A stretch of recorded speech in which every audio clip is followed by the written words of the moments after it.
Graça e paz para todos vocês, amados de Jeová, irmãos e irmãs, amigos e amigas. Desejo um dia de bênção na vida de vocês.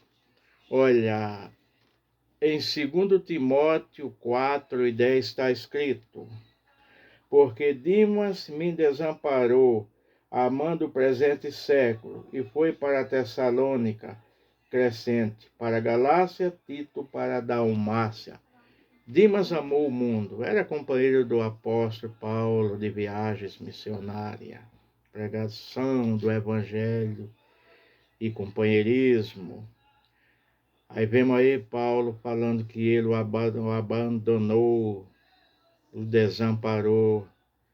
Dimas ilustra aqueles cristãos que, em vez de servir a causa de Cristo, deixaram-se seduzir pelos atrativos do mundo. Em vez de olharem para Jesus, ficaram fascinados com o mundo, olhando para eles.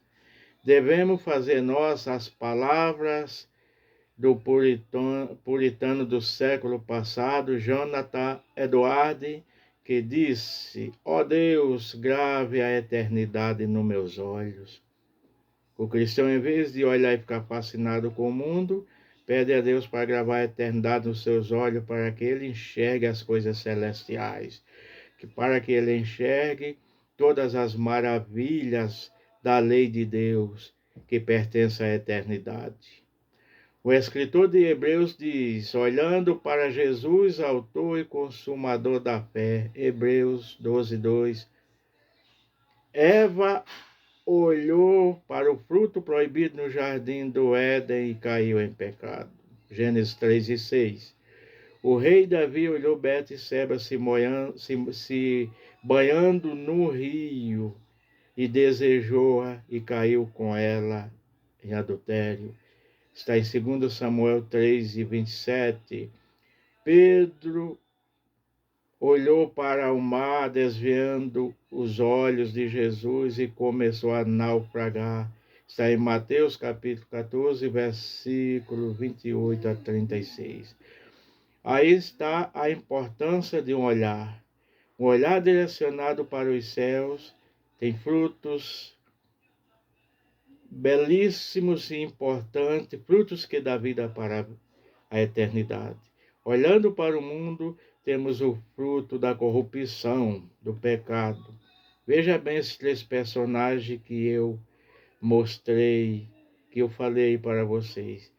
Todos três caíram por causa de olhares. É o olhar que nós devemos vigiar, a porta dos olhos, para não cairmos em contradição. Não vamos fazer como Dimas, sentir atrativo pelo mundo e abandonar a fé.